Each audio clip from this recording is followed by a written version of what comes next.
time for an interview with us. It's nice to have such high-class elite orienteers in Latvia, and we know that you have just come from a training camp in Estonia, and it's a question for you, Daniel. You have medals both from junior world champs and European champs that were held in Estonia many years ago. So, and the terrains there were quite similar to this, but what are your impressions about the terrains this time?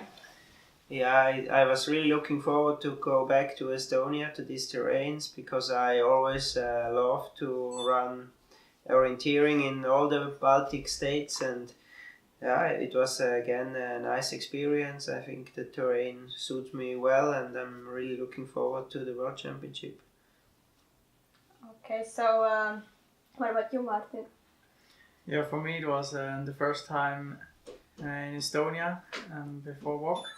So my first contention with the Baltic states was in 2006 for my first JWOC in Lithuania. So that was my first experience in the same kind of terrain. So it was really new, this camp we had last week. Okay, but is your focus on sprint or forest? Yeah, the last years I've been the sprinter in the Swiss team, and of course I want to keep that sprint level. But on the other hand, it's a goal of me to qualify also for the forest discipline. So that's would be my next step. What do you think about the sprint terrains? Do you have like similar configuration of towns in Switzerland, or is this also something different and only typical for Baltics?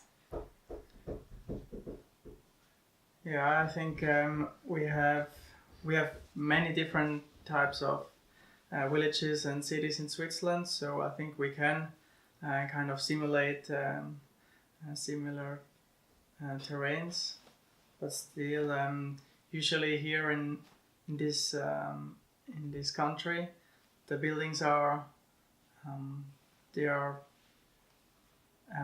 far away or more far away from the other buildings, so it's more space between the buildings than usually in Switzerland. Okay, so the next question would be for both of you. The European Champs next year will be held in Switzerland, so how is that going to affect the preparation for World Champs? Will the championship on home ground be more important? No, for me, World Championship is always the highest goal in the year, but of course next year is a bit special when you have European champs in the home country. It's also gets a high prioritization, and of course I do a lot of specific preparation for this World Championship. But still I think it will be possible to combine both goals, European champs and World champs.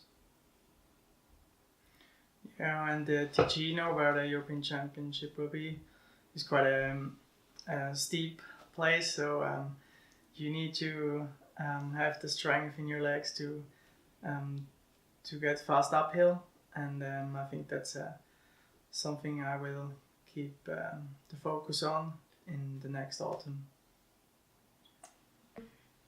Recently there was an article on the IF page about specialization in orienteering, and that fewer athletes are running all the distances in World Champs.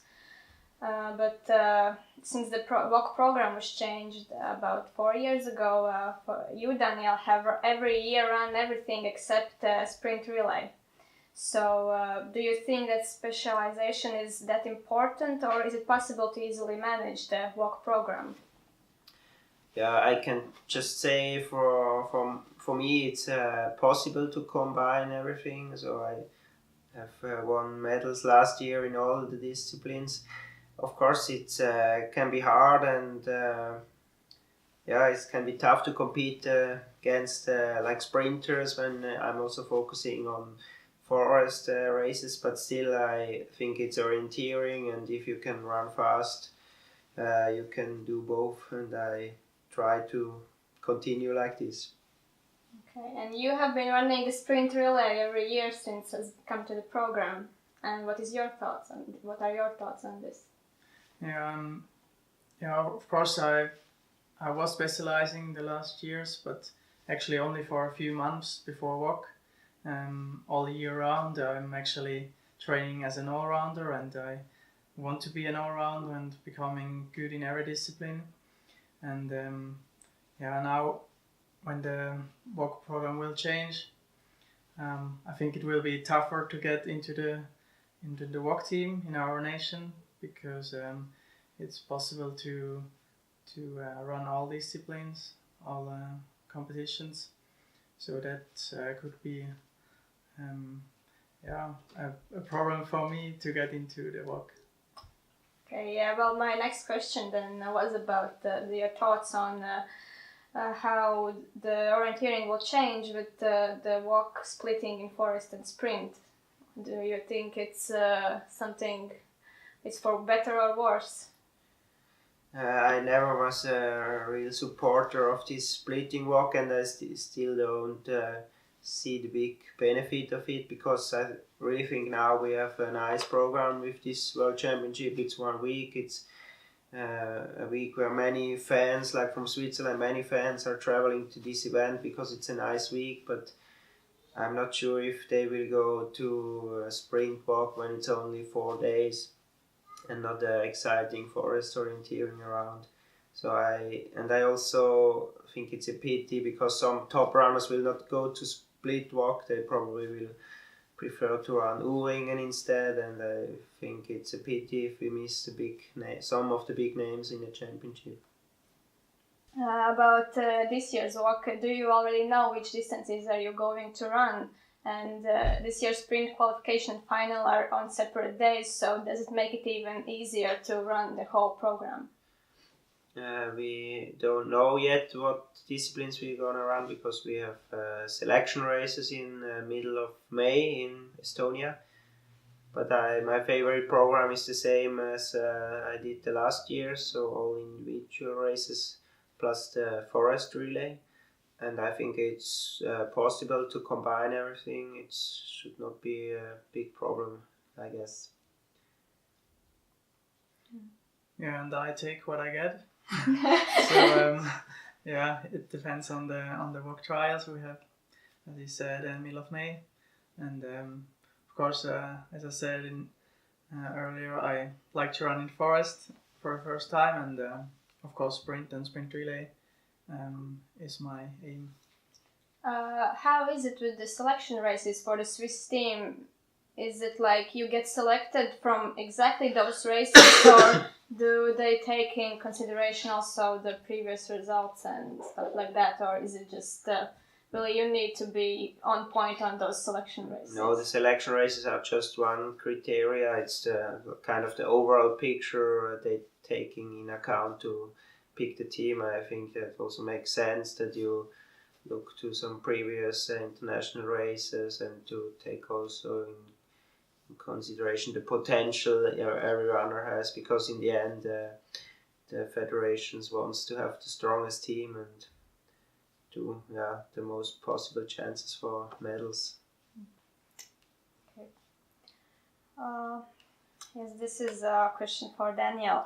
You won your first WOC gold in 2008 when you were 25 years old. So how has your training changed since then?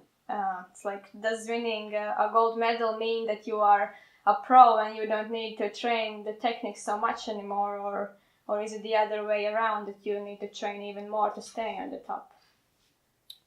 I think it's both, of course, a bit. On one side, I have a lot of experience now with many years competing on elite level, but on the other side, you never can lay back and relax too much. You, of course, need to improve yourself, and I think I'm training nowadays even more than I did maybe with 25, but on the other side, maybe I do a little bit less interval sessions than I did back then. So the training has changed just a little bit. More or less, I trust the same philosophy. The both of you, what do you think about that speed is coming even more important in orienteering, and that sometimes you need to take a risk to win a race? That do you think this is for better or worse? How does it change orienteering? You mean risk because the level is high? Like sometimes you need to. Like maybe you feel like if you are reading too much map, you are gonna lose on that. So you need to take a risk and. Yeah, I think it's very good for the competition that also the best need to give everything, and then nobody can run like safely to a WOC gold medal. I think if you want to win a race, you really need to give everything, and you need to go to the limit or sometimes a little bit over the limit, and that makes it really interesting. Yeah, I think that's, if the level is high in orienteering, that shows the quality of our sport. And and if you are a little bit behind like me and not a world champion yet, of course I have these thoughts to somehow risk more in orienteering, to be faster, but usually it doesn't pay out. So you have to keep your limit and find your own limits. Can you maybe tell something more about your daily routine? Like how important is how much attention do you pay to the food you eat? Like, are you McDonald's guys or no? I'm not a one, but we didn't eat there. No, I'm not a McDonald's guy, and I also try to eat healthy and do the things the right way, but I'm not doing any extreme things. I think I'm eating more or less normal, of course, like a sportman should do, but nothing extreme. So you are not a vegan or vegetarian? No, I eat more or less everything. Just a bit of everything. Yeah, the same. I think counts for me. Yeah, we grew up together, so we have the same philosophy of food, and our mama told us what we should eat, and I think that kept till today. What is your relationship with injuries? I know that you, Daniel, have had some problems in the past, and what are you doing now to avoid all that? Yeah, of course, injuries are never funny, and I of course try to avoid them. So I feel that now with a lot of years of experience, I know a little bit more how my body is working, and I can I'm kind of hearing or recognizing some signs, and then I try to adapt the training. So this worked pretty good the last years, but of course before I had some big Achilles injury, and that was a hard time, but I think that's also part of a sportsman's life, and that not everything is going according to plan always, and you also learn something when you get injured, and makes you even stronger sometimes. I was quite free of injuries so far.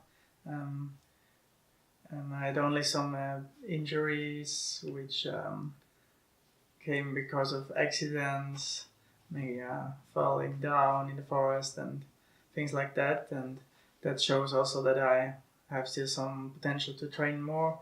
I think I haven't found my limits yet in the training amount, and so I'm still trying to go upwards. So the last question would be about something that's coming next week, Tiomila. I know that you, Daniel, won last year Jukola with your Kuve team, and you came 5th in Tiomila. So is the goal to win it next Saturday? I think the goal should be to perform well as a team, because in such an event many things can happen. It's orienteering during the night, so it's not easy, and there are many other good teams. So I don't think we should say we want to win. Of course, that's always the motivation to do that, and if everything goes well, we might have a chance to do that. This year I skipped both Tiomila and Jukola, and actually focus on WOC. But next year I will be running for a new club, and yeah, of course I want to try to beat Kobe and stay on the same level. Can you tell me for which club are you going to run? It's not official yet. Okay. Okay. Thank you very much, and good luck this season. Thank you.